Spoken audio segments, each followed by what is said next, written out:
Yeah. Okay, good afternoon. As you all know, 21 years ago today, 22 of our UN colleagues were murdered by the terrorists who attacked the UN headquarters at the Canal Hotel in Baghdad. Since 2009, every August 19th, today, is observed as World Humanitarian Day. Earlier today, the Undersecretary General the Undersecretary General Atul Khare led a remembrance ceremony at UN headquarters in front of the UN flag that flew atop the Canal Hotel, which is now displayed in the General Assembly's visitors' lobby. In about 1 hour, the Secretary General will also mark the bombing in Baghdad with a moment of silence at the same location to honor our fallen colleagues and all of those who survived, many of whom remain working for the United Nations today. In a message for the day, the Secretary General notes that wherever there is humanitarian suffering, humanitarian aid workers are striving to alleviate hardship and pain. On World Humanitarian Day, Mr. Guterres said we demand an end to attacks on humanitarians and all civilians. The Secretary General stressed that we must all do more to protect and safeguard our common humanity. And to mark World Humanitarian Day, more than 400 humanitarian organizations have sent an open letter to member states of the General Assembly calling for the protection of civilians, including their staff. With 288 workers killed in 33 countries last year, 2023 marked the deadliest year on record for the global humanitarian community. This outrageously high number represents a 137% increase compared to 2022, when 118 aid workers were killed. Our humanitarian colleagues warn that 2024 may be on track for an even deadlier outcome. And as of 7th of August, 172 aid workers had been killed this year. That's according to a provisional count from the Aid Worker Security Database. A global digital campaign launched today calls on world leaders and parties to the conflict to act for humanity. Heads of humanitarian organizations and their staff in more than 40 countries stood in solidarity to spotlight the horrifying toll of armed conflict on civilians and their colleagues. And I have a statement on Yemen to share with you. The Secretary General remains deeply concerned about the well-being of United Nations personnel, members of civil society, and national and international non-governmental organizations, diplomatic missions, and private sector entities who've been arbitrarily detained by the Houthis for more than 2 months, and he demands their immediate and unconditional release. He also strongly condemned the recent forced entry by the Houthis into the premises of the UN Office for the High Commissioner for Human Rights in Sana'a. We note that the Houthis handed the office back to the UN resident humanitarian coordinator for Yemen today. That handover was done today.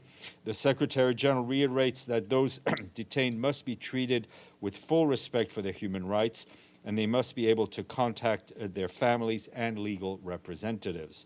The humanitarian and development situation in Yemen is dire, with over 18 million people suffering the consequences of food insecurity, epidemics, displacement, damaged infrastructure, and critical economic conditions. The UN is working tirelessly to address the impact of the situation of the people of Yemen, but the safety of our personnel must be assured. The United Nations and its partners should never be targeted, should never be arrested, and should never be detained while carrying out our mandate.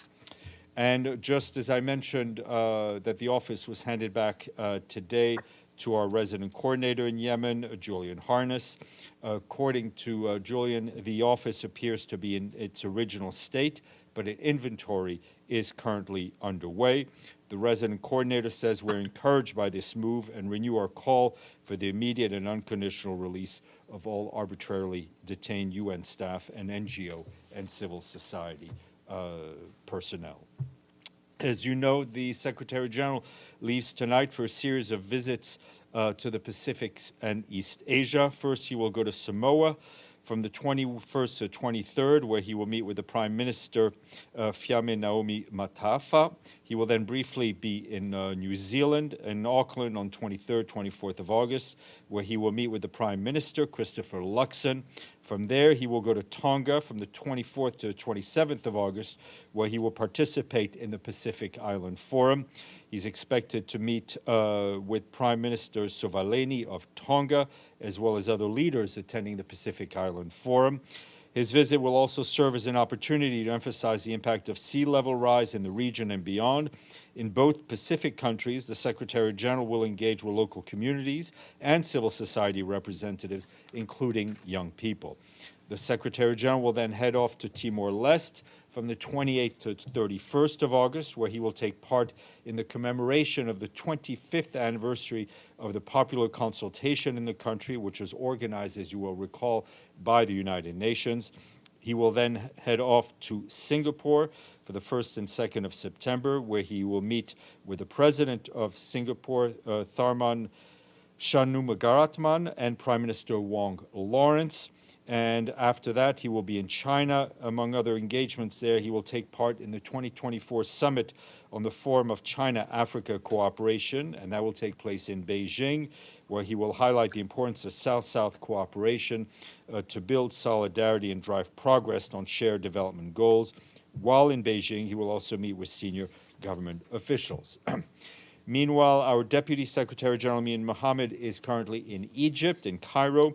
Upon her arrival over the weekend, she attended the opening ceremony of the 43rd World Scout Conference, highlighting the alignment of values between the UN and the Scout movement. She also underscored the need for meaningful engagement of youth organizations such as the Scouts in decision-making to foster a more equitable, peaceful, and sustainable future. The Deputy Secretary General also participated in an intergenerational town hall where she emphasized the importance of blending the innovative ideas of youth with the wisdom and experience of older generations to develop more inclusive solutions to our challenges. On the sideline of her visits, she also held bilateral meetings, including with the Foreign Minister of Egypt, Badr Abdelati, to explore opportunities for collaboration in addressing the region's complex challenges, particularly in socioeconomic issues and the ongoing conflicts. She emphasized the need to push forward on an ambitious pact for the future. Additionally, she met with Dr. Amjad Barham, the Palestinian Authority's Minister of Education, to discuss possibilities for getting children back to learning in Gaza and the West Bank and among refugees in Egypt. Ms. Mohammed also met with the UN country team and regional directors, and today she is in the North Coast and the Nile Delta to visit a UN project focused on coastal protection and the reduction of flooding. Turning to Gaza, our colleagues from the Office of the Coordination of Humanitarian Affairs warn that repeated waves of displacement combined with overcrowding, insecurity, crumbling infrastructure, and active hostilities and limited services is worsening the humanitarian situation in Gaza, which is already catastrophic. According to our colleagues working on the ground, some 13,500 displaced Palestinians across 18 sites have been affected by the latest Israeli evacuation order on Saturday. That order encompasses the entire Al-Makhazi refugee camp and several other neighborhoods located in the Dar al-Bala region of area of Gaza. Initial mapping indicates that the areas newly placed under evacuation order include 5 school buildings, 14 water, sanitation, and health facilities, and 10 health sites, including 2 primary health care centers and 5 medical points. OHCHR warns that the ongoing hostilities, constant evacuation orders, and severe shortages of essential supplies are making it increasingly difficult for displaced families across basic services to access basic services at their place of arrival. Since October, 86% of the Gaza Strip, that's some 314 square kilometers, have been placed under evacuation orders. As you may know, Gaza's population is increasingly concentrated in a zone designated by Israeli authorities in Al-Mawasi, where Palestinians have been told to go. OHCHR says density of this area has surged between 30,000 and 34,000 people per square kilometer, which is compared to an estimated 1,200 people prior to October. This area also Meanwhile, severe fuel shortages are forcing hospitals to postpone critical surgeries and threaten to halt the operation of ambulances, particularly in northern Gaza. Just for the record, this weekend we issued a statement in which the Secretary General commended the decision of the authorities in Sudan to reopen the Adr border crossing, which is located between Chad and Darfur. It is the most direct and efficient route for humanitarian aid to reach the millions in Darfur facing record levels of acute hunger. The Secretary General stressed that humanitarian organizations must have full, safe, and unhindered access to all civilians in need across Darfur and across all of Sudan, for that matter. And our humanitarian colleagues have also received confirmation that the Sudanese authorities have approved the movement of 131 trucks with food and non-food relief supplies across the border from Chad. At that crossing, this will meet the needs of hundreds of thousands of people during and even beyond, during and even beyond the peak of the rainy season, as well as the lean season in August and September. Meanwhile, OHCHR says it is also sounding the alarm about the devastating impact of heavy rains and flooding across Sudan. More than 250,000 people, that's some 258,000, have been impacted across 13 of Sudan's 18 states since the onset of the rainy season in June. This includes nearly 119,000 who've been displaced by flooding. The rains are wreaking havoc in displacement sites, including Abu Shuk camp and Zamzam camp, where famine conditions were confirmed earlier this month. Both are located near Al-Fasher, the capital of North Darfur. Flooding is also raising the risk of disease outbreaks. Cholera cases have started to increase in recent weeks, with hundreds of cases reported.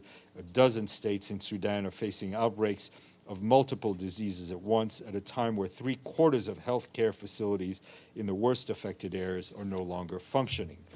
Tomorrow, I will be joined virtually by our friend Imran Riza, who, as you know, is the resident humanitarian coordinator for Lebanon. He will brief you on the situation in that country.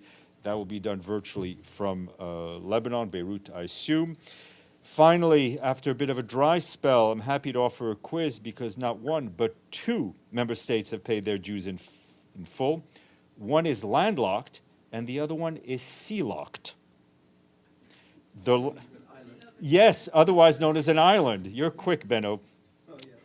The landlocked African country is about the size of France, Belgium, and the Netherlands and Switzerland combined. It covers 290,000 square miles. And it's in the southern cone, I will add, to give you a bit of a hint. On the other hand, the combined landmass of the island country, the archipelago of 155 islands that makes up the second nation, is only 175 square miles, but the islands are spread over an economic exclusion zone of over 516,000 square miles. Many of the inner islands are made of granite, while the outer islands are made of coral, with no volcano material in sight. No, they're both on the African continent. No? So who said Zambia? We thank our friends in Lusaka. And who else do we thank? Capital city is Victoria. The Seychelles. Oh, boy. All right. Chris, do you have a question? No. Okay. We'll go. Okay, Amélie. Sorry. Thanks, Steph. Just a follow-up on Sudan. You said there are 100 and something trucks waiting. I mean, there's a green light. But has the trucks started to... They have not crossed. So we've received the... We've received the green light. The green light, but once they cross, we will let you know. Edie and then Benno. Is that expected in the next few days? Let me just put it this way: it is needed right away. We would like to see it as quickly as possible. Like many other, we're ready to go. The keys are in the ignition. The engines are rolling. We're waiting for the actual. For them to cross the border. Does the Secretary General have any comment on the stepped up hopes of reaching a ceasefire in Gaza with new talks this week, the U.S. Secretary of State saying this is the last best hope. I mean, the Secretary General very much hopes that all the parties involved will find the political courage, the political will to come to an agreement for the sake of the people of Gaza, for the sake of the people of Israel, for the sake of the hostages. He spoke yesterday, he spoke to the Prime Minister of Qatar. He was briefed on the state of the situation, and he will be staying in close touch and informed. Benno. Thank you, Steph. Today, as you know, the new Israeli ambassador received his credentials. And as you also know, the former Israeli ambassador attacked the United Nations and the SG in a very extreme and harsh manner. With the new ambassador now coming in, does the Secretary General hope for a new start in working together with Israel? I think we sent the Secretary General said a few words at the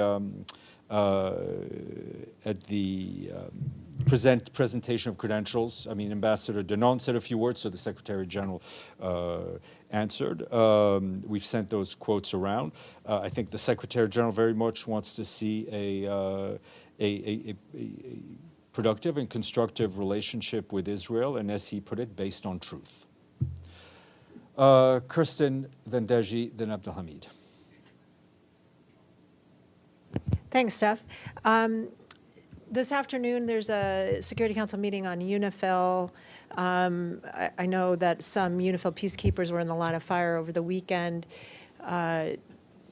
Do you have any insights on how those negotiations are going? And what does the Secretary General think is needed for UNIFIL now to help the situation on the Lebanese border, which is so tense? Well, what would he like to see in that resolution? He would like to see a de-escalation of the firing across the blue line, the kinetic activity across the blue line, which has impacted the lives and upended the lives of thousands and thousands of people, both in Israel and in Lebanon.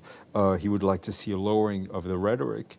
And I think it would be also important, obviously, we all know how things can be linked, to see a resolution on a ceasefire agreement in Gaza. Is there any more UNIFIL can do that? UNIFIL is continuing to implement its mandate fully, to be present on the ground. As you mentioned, we had a patrol that came under fire. Thank God no one was really injured. They continued to patrol there. The peacekeepers are out on the blue line robustly. The implementation of 1701 also depends on many, many parties which need to live up to what is called for in the resolution. Deji and then Abdelhamid. First, a follow-up on the Yemen office. The Houthis, they returned the office back to UN staff. But before that, they stormed that office. Have they specified why they did this? No, you would have to ask them. Okay. Secondly, on 18th, Tel Aviv, there was a suicide bomb now claimed by Hamas as well as the Islamic jihadist group. Anything the Secretary General wants to say on this incident? As we do in all these cases, we clearly condemn this attack. And the one last thing, the U.S. House of Representatives, a couple of the representatives, they introduced a bill that would stop funding the UN or any related agencies that expels, downgrades, or suspend memberships or otherwise restricts the participation of Israel. And they said that the United Nations has been biased and almost useless after Hamas murdered over 1,000 innocent Israelis, but had held Israel a ridiculous... Deji, you don't need to read the whole bill. First of all, I get the sentiment. Second of all, we're not going to comment on bills that are up for discussion in legislatures. Our relationship with the United States remains strong and productive. Abdelhamid. Thank you, Steph. I have a few questions too. First, do you condemn with the same power the attack of settlers on the village of Jet, killing a civilian? We clearly do, and I would And- echo. and- I would look at also Mr. Venesland. I think issued a very clear language on that. And an attack by a drone on a car engineering, killing 2 people. I haven't seen that. I haven't seen reports on that. I will look into that. Okay. Now, why the SG did not come down to the ceremony today on the international He humanitarian? really wanted to. He is leaving today. They had a lot of things that had to be packed and that could not be moved. But as I mentioned, he will not leave today without going there and paying his respects directly. Okay, my last question. The SG called for a 7-day truce in Gaza to allow a vaccination campaign of polio for Palestinian children. Where did he launch this appeal? Did he receive any response? And if not, who is responsible for not responding to this appeal? The fact that the fighting is going on, I think, lays in the hands of the parties who have not come to an agreement on a ceasefire. Discussion on how to operationalize this truce for the sake of fighting polio is being led by WHO and UNICEF. Monsieur Tony. Go ahead. Shukran, Steph. I'll start where Abdelhamid ended. Regarding the polio vaccine, do we have any update? Hold on a second. If there's somebody who needs to be muted online, go ahead, Tony. Do we have any updates on the vaccine campaign? No, I do not have anything to share with you. Because the reason why I'm asking is the Israeli authorities announced Sunday that nearly 3 million doses of polio vaccines had been delivered to the Gaza Strip since the outbreak of... I will check. I've not gotten an update on that part. Okay, because we need to know if, I understand. who received them. Yeah, I understand. Thank you. Okay. Thank you all. Almost. Does the Secretary General have any comment on the United States and South Korea starting military drills today, on the impact in the region? Our position on and what we hope to see on the Korean Peninsula remains unchanged. Thank you all. Hasta mañana.